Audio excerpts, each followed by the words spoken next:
నమస్కారం ఫ్రెండ్స్, ఈరోజు ఈ వీడియోలో మనం డబ్బు సంపాదించే విషయంలో ధనవంతులు ఎలా ఆలోచిస్తారు, పేదవారు ఎలా ఆలోచిస్తారు అనే అంశం మీద ఈ వీడియోలో మీకు ఇన్ఫర్మేషన్ ఇవ్వాలనుకుంటున్నాను.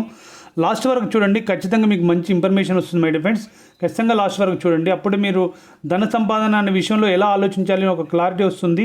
మీరు కూడా ధనవంతులు కావడానికి, డబ్బు సంపాదించడానికి అర్హత సాధించగలుగుతారు. అలాగే ధనవంతులు ఎలా ఆలోచిస్తారు అనే విషయంలో మనం ఒకసారి తెలుసుకుందాం. ధనవంతులు ఎలా ఆలోచిస్తారంటే మై డియర్ ఫ్రెండ్స్, ధనవంతులు ఎలా ఆలోచిస్తారు అంటే ఒకసారి చూద్దాం. మనలో చాలామంది డబ్బు సంపాదించాలనుకుంటాం, మనలో చాలామంది కూడా డబ్బు సంపాదించాలనుకుంటాం. కానీ కొంతమందికి మాత్రమే నిజంగా ధనవంతులు ఎలా అవుతున్నారు, సంపన్నులు ఎలా అవుతున్నారు, కొంతమంది మాత్రమే ధనవంతులు ఎలా అవుతున్నారు, సంపన్నులు ఎలా అవుతున్నారు. మనలో చాలామందిని డబ్బు సంపాదించాలనుకుంటున్నాం, సంపన్నులు అవ్వాలనుకుంటాం. కానీ కొంతమంది మాత్రమే నిజంగా సంపన్నులు ఎందుకు అవుతున్నారు, ధనవంతులు ఎందుకు అవుతున్నారు అంటే వాళ్ళు ఇతరుల కంటే ధనవంతులు ఏమిటి తేడాగా చేస్తారు అంటే ఒకసారి చూద్దాం. ఓకే, వాస్తవంగా వాళ్ళ ఆలోచన శైలి ఎలా ఉంటుంది, వాళ్ళు ఎలా ఆలోచిస్తారు అని అన్నీ కూడా మనం ఇందులో కొన్ని పాయింట్స్ చెప్తాను. నేను ధనవంతులు ఎలా ఆలోచించాలి, మనం కూడా ధనవంతులం కావాలంటే మనం ఎలా ఆలోచించాలి, డబ్బును ఎలా ఆకర్షించాలి, సంపదను ఎలా సృష్టించాలి, దాన్ని ఎలా ఆకర్షించాలి. ఓకే, ధనవంతుల్లాగా మనం ఆలోచించిన విధానాలు ఎలా ఉంటాయో ఒకసారి చూద్దాం. ఓకే, ధనవంతులు ఎప్పుడు కూడా అవకాశాలను చూస్తారు మై డియర్ ఫ్రెండ్స్, గుర్తుపెట్టుకోండి. ధనవంతులు ఎలా ఆలోచిస్తారంటే ధనవంతులు ఎప్పుడు కూడా అవకాశాలను మాత్రమే చూస్తారు, అడ్డంకులను చూడరు. కానీ పేదవారు ఏం చేస్తారు, అడ్డంకులను మాత్రమే చూస్తారు. ధనం వస్తుందని ఆలోచించరు మై డియర్ ఫ్రెండ్స్. వాళ్ళకి వచ్చే ప్రాబ్లమ్స్ మాత్రమే వెతుకుతారు, దాన్ని ఐడెంటిఫై చేసి దాని మీదనే ఫోకస్ చేసి దాన్ని మాత్రమే కోరుకుంటారు. సో యూనివర్స్ ఏమంటుందంటే మీరు ఏవైతే కోరుకుంటారో అదే మీ జీవితంలోకి వస్తుందని యూనివర్స్ అంటుంది. అందుకోసమని ధనవంతులుగానే ఉంటారు, పేదవారుగానే ఉంటారు. కావాలంటే మీరు అబ్జర్వ్ చేయండి, మీకు తెలుస్తుంది. ధనవంతులు ఎప్పుడు కూడా అవకాశాలను మాత్రం చూస్తారు, పేదవారు మాత్రం అడ్డంకులను మాత్రం చూస్తారు. ధనవంతుల ఆలోచన ఇది ఎలా సాధ్యమవుతుంది అని ఆలోచించారు మై ఫ్రెండ్స్. ధనవంతుల ఆలోచన ఎలా ఉంటుందంటే ఇది ఎలా సాధ్యమవుతుంది, దీన్ని నేను ఎలా చేయాలి అని ఆలోచిస్తూ ఉంటారు. కానీ పేదవారి ఆలోచన ఎలా ఉంటుంది తెలుసా, ఇది అసాధ్యం, ఇది నేను చేయలేను, నాతో కాదు అని ఆలోచిస్తారు మై ఫ్రెండ్స్. అందుకే ధనవంతులు అవుతారు, పేదవారుగానే ఉంటారు. ఒకే పరిస్థితిని రెండు భిన్న దృష్టికోణాల్లో చూస్తారు ధనవంతుడు. ఒక ప్రాబ్లం వచ్చింది అనుకోండి, ఆ ప్రాబ్లంకి మంచి చూస్తాడు, చెడు చూస్తాడు. రెండు భిన్న దృష్టికోణాలతో చూసి వాటికి సొల్యూషన్ వెతుకుతాడు. ఎప్పుడు కూడా అవకాశాలపై దృష్టి పెడతాడు కానీ ప్రాబ్లమ్స్ మీద దృష్టి పెట్టాడు. ఓకే, డబ్బు వస్తుందని నమ్మకంతో, ఆత్మవిశ్వాసంతో ప్రయత్నం చేస్తాడు. ధనవంతుల మొదటి గుణం అదే. ఎస్ మై డియర్ ఫ్రెండ్స్, నమ్మకం. డబ్బు వస్తుందని నమ్మకంతో, ఆత్మవిశ్వాసంతో పనిచేస్తాడు, డబ్బును సృష్టిస్తాడు. వాళ్ళు ఎప్పుడు భావిస్తారు, ధనవంతులు ఎలా భావిస్తారంటే నేను సంపదకు అర్హుడిని, నేను కావలసిన డబ్బుని సంపాదించగలను, ఆ నమ్మకం అని అనుకున్నప్పుడు వాళ్ళకి ఆ నమ్మకం ఏదైతే ఉందో వాళ్ళకి ముందుకు నడిపిస్తుంది. ఓకే మై డియర్ ఫ్రెండ్స్, నమ్మకమే ధన సంపాదనకు బలమైన బీజం మై డియర్, గుర్తుపెట్టుకోండి. నమ్మకమే ధన సంపాదనకు బలమైన బీజం మై డియర్ ఫ్రెండ్స్. అందుకే వాళ్ళు ధనవంతులుగా ముందుకెళ్ళగలుగుతారు, ధనవంతులు అవ్వగలుగుతారు, సంపన్నవంతులు అవ్వగలుగుతారు. ఓకే, అయితే ధనవంతులు డబ్బును పరిమితంగా కాదు మై డియర్ ఫ్రెండ్స్, వృద్ధి చెందేదిగా చూస్తారు. డబ్బులు పరిమితంగా వాళ్ళు ఉన్నంతలో ఖర్చు పెట్టుకోవడం కాదు, వాళ్ళ దగ్గర ఉన్నది ఖర్చు పెడుతూ, ఇన్వెస్ట్మెంట్ చేస్తూ దాన్ని ఇంకా వృద్ధి చెందేది, వాళ్ళ దగ్గర ఉన్న డబ్బు ఇంకా పెరిగేలా చేస్తారు. అలా చేయాలంటే ఏం చేయాలంటే పేదవాళ్ళు అలా ఆలోచించారండి. పేదవాళ్ళు ఎలా ఆలోచిస్తారంటే డబ్బు తక్కువే ఉంది కాబట్టి అందరితో పంచుకోవాలి.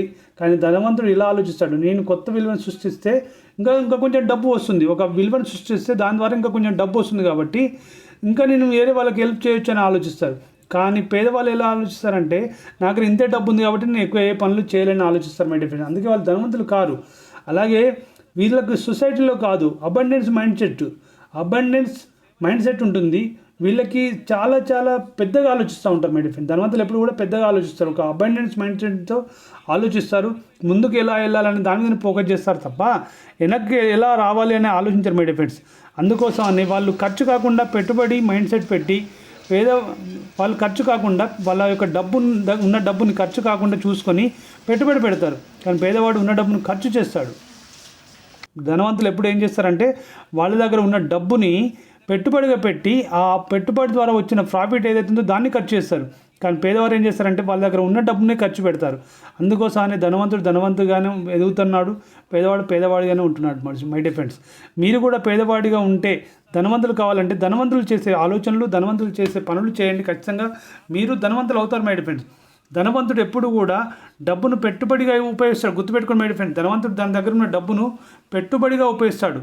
ఒక పుస్తకం కొనుక్కోవడం కావచ్చు, ఒక కోర్సును అటెండ్ అవ్వడం కావచ్చు, ఒక బిజినెస్ ఐడియాకి కోసం డబ్బు పెట్టి అది నేర్చుకోవడం కావచ్చు. ఇది ఏదైతే డబ్బు ఈ పుస్తకం కొనుక్కోవడం, కోర్సు మీద పెట్టడం, బిజినెస్ ఐడియాలు నేర్చుకోవడం, ఇవన్నీ కూడా డబ్బు వారికి భవిష్యత్తులో రెట్టింపు లాభాన్ని ఇస్తుంది మై డియర్ ఫ్రెండ్స్. దాని మీద పెట్టుబడి పెట్టారు కాబట్టి ఒక పుస్తకం కొనుక్కుంటే నాలెడ్జ్ వస్తుంది, ఒక కోర్సు తీసుకుంటే నాలెడ్జ్ వస్తుంది, బిజినెస్కి ట్రైనింగ్కి వెళ్తే ఐడియాలు వస్తాయి. అవన్నీ కూడా వాళ్ళకి డబ్బులు సృష్టించడానికి వాళ్ళకి ఉపయోగపడతాయి. ఇది వాళ్ళ ఆలోచన విధానంలో పెద్ద తేడా మై డిఫెండ్స్. వాళ్ళ ఆలోచన మారడానికి, వాళ్ళ యొక్క డిఫరెంట్గా థింక్ చేయడానికి ఇది ఒక ఐడియా వాళ్ళకి. కానీ ధనవంతులు సమస్యలను అవకాశాలుగా చూస్తారు మై డిఫెండ్స్. ధనవంతులు ఎప్పుడు కూడా సమస్యలను అవకాశాలుగా చూస్తారు. పెద్ద సమస్య వస్తే పేదవాడు వెనక్కి తగ్గిపోతాడు మై డిఫెండ్స్. కానీ ధనవంతుడు అటు తగ్గడండి. ధనవంతుడు ఆ సమస్యను పరిష్కరించేందుకు మార్గాలు వెతుకుతాడు. ఓకే, ఆ పరిష్కారమే అతనికి ఆదాయ మార్గం అవుతుంది మై డిఫెండ్స్. ఆ పరిష్కారమే అతనికి ఆదాయ మార్గం అవుతుంది. ప్రతి సమస్యలో లాభం దాగి ఉంటుందని ధనవంతులు దీన్ని అర్థం చేసుకుంటారు మై డిఫెండ్స్. ప్రతి సమస్యలో లాభం దాగి ఉంటుందని ధనవంతులు దాన్ని అర్థం చేసుకుంటారు. ఓకే, డబ్బు అంటే సేవకు ప్రతిఫలం మై డిఫెండ్స్. గుర్తుపెట్టుకోండి, డబ్బు అంటే సేవకు ప్రతిఫలం అని అర్థం చేసుకుంటారు. వాళ్ళు ఇలా ఆలోచిస్తారు, నేను ఎంత సేవ చేస్తే అంత సంపద వస్తుంది. ఎస్ మై డిఫెండ్స్, ధనవంతుడు ఎలా ఆలోచిస్తాడంటే నేను ఎంత సేవ చేస్తే అంత సంపద వస్తుంది, మరింత విలువ ఇవ్వాలనే దృక్పథంతోనే వాళ్ళు ఎదుగుతారు తప్ప వేరే విధంగా కాదు మై డిఫెండ్స్. అయితే పేదవాళ్ళు ఎలా ఆలోచిస్తారంటే నాకు ఎంత వస్తుంది అని ఆలోచిస్తాడు. నాకు ఎంత వస్తుందని ఆలోచిస్తాడు తప్ప నేను ఏం చేస్తే ఎంత వస్తుందని ఆలోచించాడండి. నాకు ఎంత వస్తుంది, నేనేం చేస్తే ఎంత అని ఆలోచించాడు. సేవ చేయాలి, 10 మందికి ఇవ్వాలి అని ఆలోచించాడు. నాకు ఎంత వస్తుందని మాత్రమే ఆలోచిస్తాడు. అందుకోసమే పేదవాడిగా ఉండడానికి ఒక చాలా చాలా ఇబ్బందికరంగా ఉంటుంది. ఓకే, అందుకోసం మై డియర్ ఫ్రెండ్స్, ఎప్పుడు కూడా మీరు ధనవంతులు కావాలంటే ధనవంతులు అయ్యేలా ఆలోచించాలి. ధనవంతుడు నేను ఎంత ఇస్తున్నాను అలా ఆలోచిస్తాడు. పేదవాడు నాకు ఎంత వస్తుందని ఆలోచిస్తాడు. ఇది డిఫరెన్స్ మై డియర్ ఫ్రెండ్స్. ధనవంతుడు ఏం ఆలోచిస్తాడు, నేను ఎంత ఇస్తున్నాను ఎంత వస్తుందని ఆలోచిస్తాడు. కానీ పేదవాడు నాకు ఎంత వస్తుందని మాత్రమే ఆలోచిస్తాడు. ధనవంతులు శిక్షణ అభ్యాసానికి విలువ ఇస్తారు మై డియర్ ఫ్రెండ్స్. నేర్చుకోవడానికి, నాలెడ్జ్ పెంచుకోవడానికి వాళ్ళు ఎక్కువ విలువ ఇస్తారు, ఎక్కువ డబ్బు ఖర్చు పెడతారు. వాళ్ళు రోజు తమను తాము మెరుగుపరచుకోవడం పనిలో ఉంటారు. ధనవంతులు ఎప్పుడు కూడా వాళ్ళ యొక్క నాలెడ్జ్ని, నైపుణ్యతను పెంచుకోవడానికి, మెరుగుపరచుకోవడానికి పనిలో ఉంటారు. పుస్తకాలు చదవడం కావచ్చు, కొత్త నైపుణ్యాలు నేర్చుకోవడం కావచ్చు, మెంటర్లను అంటే వాళ్ళ గురువులు ఉంటారు కదా, వాళ్ళ గురువులను ఫాలో అవ్వడం కావచ్చు. ఇవి ధనవంతులు చేసే ఆచరణలో ఒక భాగం మై డియర్ ఫ్రెండ్స్. రోజు చేసే ఆచరణలో ఒక భాగం. వారు డబ్బు కంటే జ్ఞానానికి ప్రాధాన్యత ఇస్తారు మై డియర్ ఫ్రెండ్స్. గుర్తుపెట్టుకోండి, వాళ్ళు డబ్బు కంటే జ్ఞానాన్ని పెంచుకోవడానికి ప్రాధాన్యత ఇస్తారు. ఎందుకంటే జ్ఞానం మళ్ళీ డబ్బును తీసుకొస్తుందండి. గుర్తుపెట్టుకోండి, మన దగ్గర ఉన్న స్కిల్స్, మన దగ్గర ఉన్న జ్ఞానము మనకు మళ్ళీ డబ్బును తీసుకొస్తుంది. ఓకే మై డియర్ ఫ్రెండ్స్, మీరు కూడా అలా మారాలి. ఖచ్చితంగా ధనవంతులు ఇలాగే ఆలోచిస్తారు కాబట్టి మనం కూడా ధనవంతులం కావాలి, సంపన్నవంతులం కావాలి అనుకుంటే ధనవంతులు ఎలా ఆలోచిస్తారు మీకు ఈ వీడియోలో చెప్పాను. మీరు కూడా అలా ఆలోచించడానికి ప్రయత్నం చేయండి. మన దృష్టిని మార్చుకుంటే మన జీవితం మారుతుంది. గుర్తుపెట్టుకోండి మై డియర్ ఫ్రెండ్స్.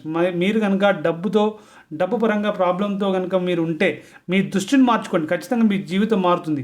ధనవంతుల్లాగా ఆలోచించండి, అవకాశాలను చూడు, నమ్మకంతో ముందుకు సాగు, సేవలపై దృష్టి పెట్టు మై డియర్ ఫ్రెండ్స్. సేవలపై దృష్టి పెట్టు, తప్పకుండా మీరు కూడా సంపదను ఆకర్షిస్తారు.